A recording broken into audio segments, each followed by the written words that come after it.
Hi hello I am Nithin. This is NSK maths. അപ്പൊ ഇന്ന് നടന്ന ഓണപരീക്ഷയിലെ ക്വസ്റ്റ്യൻസ്, 10ാം ക്ലാസ്സിലെ ഓണപരീക്ഷയുടെ ക്വസ്റ്റ്യൻസ് ആണ് നമ്മൾ ഡിസ്കസ് ചെയ്യാൻ പോകുന്നത് ഈ ഷോർട്ട് വീഡിയോയിലോടുകൂടി.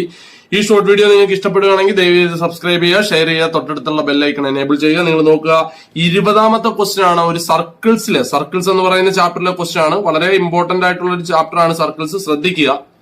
ഒരു മാർക്കിന് ചോദിച്ച ചോദ്യമാണ്. ഈ തന്നിരിക്കുന്ന എല്ലാ ത്രികോണം, അതായത് എ എന്ന് പറയുന്ന ത്രികോണവും എ എന്ന് പറയുന്ന സർക്കിളും, ബി എന്ന് പറയുന്ന സർക്കിളും, സി എന്ന് പറയുന്ന സർക്കിളും, ഡി എന്ന് പറയുന്ന സർക്കിൾസുകളുണ്ട്. എല്ലാം ഒരു 4 സർക്കിളാണ്.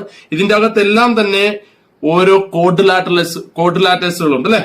നമുക്കറിയാം, ഒരു സർക്കിളിന്റെ അകത്ത് വരുന്ന കോഡ്രിലാറ്ററൽ എപ്പോഴും എന്തായിരിക്കും? അതിനെ വിളിക്കുന്ന പേരാണ് സൈക്ലിക് കോഡ്രിലാറ്ററൽ, അല്ലെങ്കിൽ മലയാളം മീഡിയത്തിൽ പഠിക്കുന്ന കുട്ടികൾ ചാക്രീയ ചതുർഭുജം എന്ന് പറയും അല്ലെ.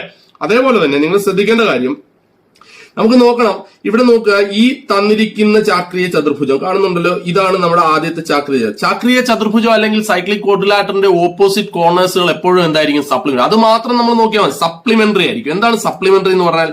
ഓപ്പോസിറ്റ് ആംഗിളുകൾ കൂട്ടുമ്പോൾ എത്ര വരണം? 180 വരണം. അതാണ് സപ്ലിമെന്ററി. അങ്ങനെയാണെങ്കിൽ ഇവിടെ തന്നിരിക്കുന്നത് 50 ആണ്, ഇവിടെ തന്നിരിക്കുന്നത് 80 ആണ്. ഒരു കാരണവശാലും ഇതെന്താകത്തില്ല? 180 ആകത്തില്ല. ആവുമോ? രണ്ടും കൂടെ കൂട്ടുമ്പോൾ 180 ആവുമോ?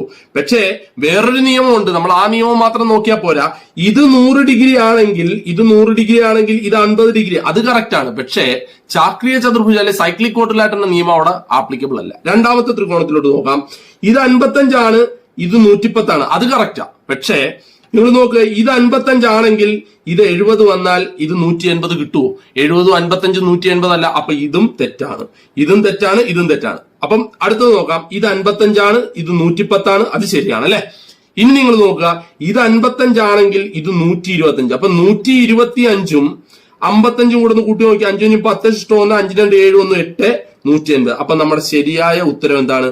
ഈ മൂന്നാമത്തെ സി എന്ന് പറയുന്ന ഓപ്ഷനാണ് ശരിയായ ഉത്തരം. ഓക്കെ, നിങ്ങൾ മനസ്സിലാക്കണം. സൈക്ലിക് ക്വാഡ്രിലാറ്ററിന്റെ, അതിന്റെ അകത്ത് അറിഞ്ഞിരിക്കേണ്ടത് സൈക്ലിക് ക്വാഡ്രിലാറ്ററിന്റെ ഓപ്പോസിറ്റ് കോർണേഴ്സുകളുടെ സമ്മ് എപ്പോഴും എത്ര ആയിരിക്കും? 180 ഡിഗ്രി ആയിരിക്കും. അതിനെ പറയുന്ന പേരാണ് സപ്ലിമെന്ററി. ഓക്കെ, അത് വെച്ച് ചെയ്യേണ്ട ഒരു കണക്കായിരുന്നു ഇത്. വളരെ സിമ്പിൾ ആയിട്ടുള്ള ഒരു ക്വസ്റ്റ്യൻസുകളായിരുന്നു കേട്ടോ ഈ പ്രാവശ്യത്തെ ഓണപരീക്ഷയ്ക്ക് ചോദിച്ചത്. ആദ്യത്തെ കുറച്ച് ക്വസ്റ്റ്യൻസുകൾ ക്വസ്റ്റ്യൻ പാറ്റേൺ മാറിയതിൻ്റെതായിട്ടുള്ള വ്യത്യാസം വന്നു. ബാക്കിയെല്ലാം സിമ്പിൾ ആണ്. നമുക്ക് അടുത്ത ക്വസ്റ്റ്യൻ നമുക്ക് അടുത്ത വീഡിയോയിൽ കാണാം. അതുവരേക്കും